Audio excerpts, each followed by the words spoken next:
పేరుపాలెం నుంచి నరసాపురం షిఫ్ట్ అయిపోయామన్నమాట అండి.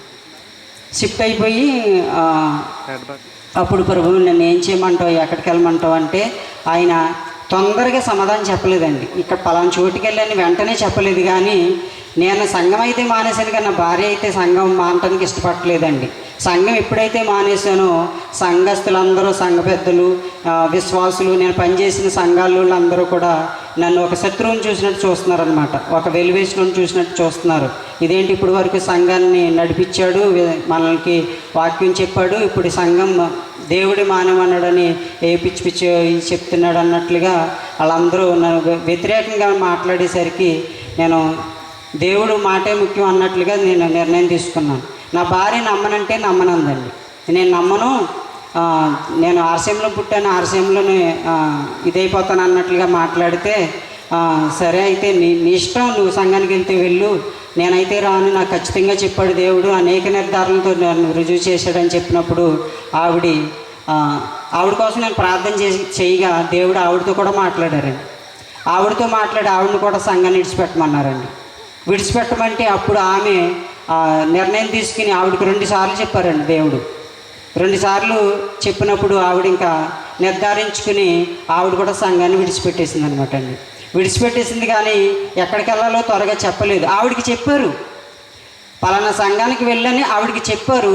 ఆవిడికి చెప్తే అక్కడికి రావడం ఆవిడకి ఇష్టం లేక ఏం చేసిందంటే ఆ చెప్పిన మాటని దాచిపెట్టేసింది అనమాట. నాకు చెప్పలేదు, నాకు పలానా చోటుకి వెళ్ళమని క్లియర్గా చెప్పారు అనే విషయం నాకు చెప్పలేదు కదా అని నేను ఎక్కడికి వెళ్ళాలో తెలియక నేను చాలా సంఘాలు తిరిగానండి. లోపు చాలా సంఘాలు తిరిగితే ఎక్కడికి వెళ్ళినా దేవుడు మాట్లాడే విధానం కనపట్టలేదు. దేవుడు నాతో ముందు ఎలా మాట్లాడి నువ్వు ఆర్సీఎంని వదిలిపెట్టు అని అన్నాడు, ఆ విధంగా నాతో మళ్ళీ మాట్లాడట్లేదు. దేవుడు అలా మాట్లాడట్లేదు. ఏ సంఘానికి వెళ్ళి పరిశీలించినా కానీ దేవుడు మాట్లాడట్లేదు, సమాధానం చెప్పట్లేదు. ఎలాగని సంఘాలన్నీ పరిశీలించి ప్రభు ఇంకా నేను తిరగలేని సంఘాలు, ఏ సంఘం చూసినా నాకు నువ్వు మాట్లాడిన విధంగా మాట్లాడట్లేదు, కాబట్టి నువ్వు చెప్పాలి అని అన్నప్పుడు దేవుడు ఆయన మళ్ళీ నాకు చెప్పారండి, పలానా సంఘానికి వెళ్ళమని.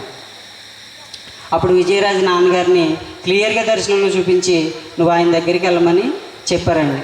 అప్పుడు అంతవరకు నేను ఆయన్ని సేవకుడి కింద కూడా నేను గుర్తించలేదన్నమాట అండి.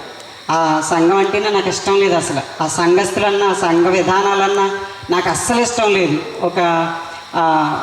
ఇక్కడ అందరూ నేను చిన్నప్పటి నుంచి ఈ ఊర్లో పుట్టి పెరిగినోడినే. ఆ సంఘ విధానాల గురించి నాకు తెలుసు. అయితే ఆ సంఘ విధానాలు నాకు అస్సలు నచ్చేవి కదనమాట అండి. అక్కడికి వెళ్ళటం ఇష్టం లేక ఎక్కడికైనా వెళ్తాం, కానీ అక్కడికి వెళ్ళొద్దు అన్నట్లుగా మళ్ళీ ఇంకో 2 నెలలు 3 నెలలు మళ్ళీ ఆగిపోయామండి. వెళ్ళలేదండి. అక్కడికి వెళ్ళకపోయేసరికి దేవుడు మాట్లాడటం మళ్ళీ మానేసాడండి. మానేసిన తర్వాత ఇంకా సరే అక్కడికి వెళ్ళమన్నారు కదా, వెళ్ళి ట్రై చేద్దాం అన్నట్లుగా నేను చాలామంది నా సంఘ పరిస్థితుల గురించి అడిగానండి. ఇందాక గిరయ్య గారు, సింగయ్య గారు చెప్పినట్లుగా వాళ్ళని సలహాలు అడిగాను.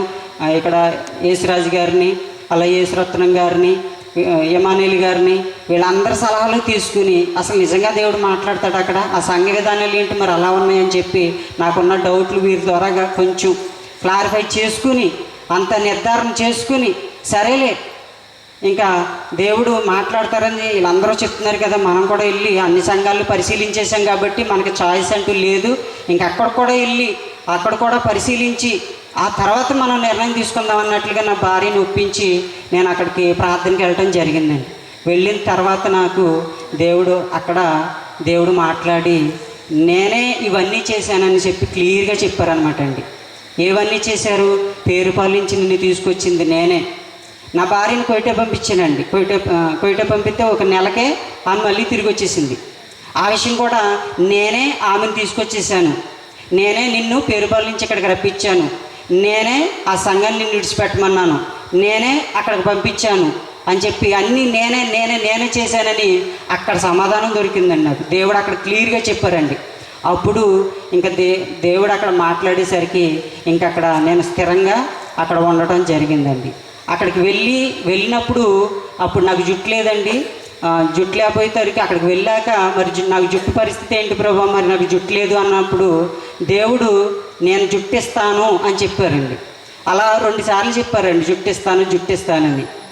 మీకు జుట్టిస్తానంటే నాకు ఎందుకో జుట్టిస్తాను అంటున్నారు, కానీ అప్పటికి నాకు మొత్తం గుండిగా ఉంది, జుట్టు నిజంగా వస్తుందంటావా అనే అపనమ్మకం ఉండేదండి.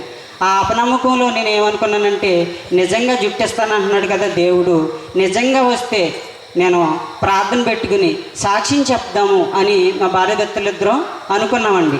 అప్పుడు ఇప్పుడు 2023లో అనుకున్నప్పుడే సంవత్సరం దాటేసిందండి.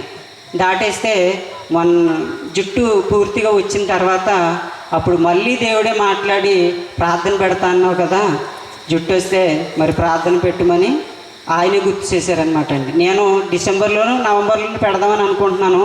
అయితే దేవుడు ఇప్పుడే పెట్టమన్నారండి. మరి ఆ కారణం అయితే నాకు తెలీదు.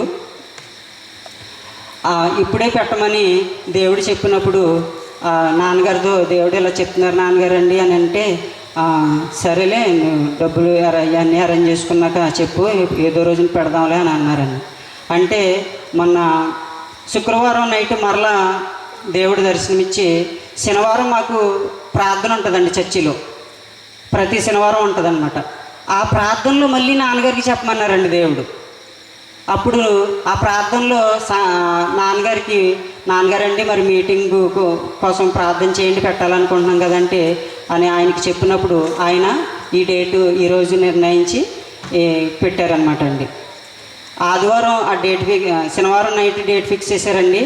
ఆదివారం ప్రార్థన అయింది. ప్రార్థనలో అందరికీ చెప్పారు ఇలా మంగళవారం మీటింగ్ అని చెప్పినప్పుడు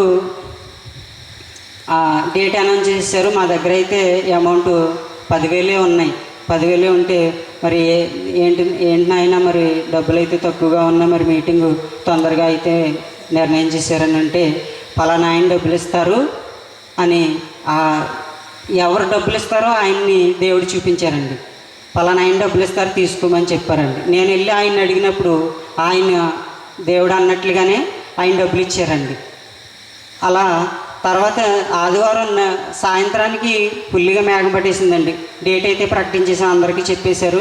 ఫుల్గా మేఘం పట్టేసింది. ఏంటనైనా మరి మీటింగ్ అయితే త్వరగా పెట్టమన్నావు, పెట్టాము, మరి డేట్ కూడా ప్రకటించేసాము, మరి ఇప్పుడు మేఘం పట్టించేసావు ఏంటి తండ్రి అని ప్రార్థన చేస్తే 10 నిమిషాల్లో మొత్తం గాలి వేసి మొత్తం మేఘం అంతా వెళ్ళిపోయిందండి. వెళ్ళిపోయి చక్కని వాతావరణం దేవుడు ఇచ్చాడు.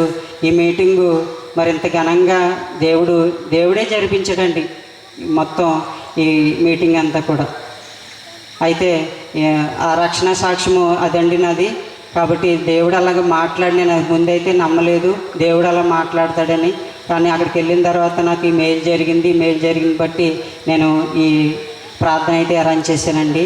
ఇందులో మీకు ఏమైనా తక్కువైనా లేకపోతే ఏమైనా లోటు, మేము చూసే దాంట్లో ఏమైనా లోటుపాట్లైనా, మా వల్ల ఏమైనా ఇబ్బందులు పడినా మీరందరూ మమ్మల్ని క్షమించి మరి ఈ సాక్ష్యం దేవుడు దీవించును గాక.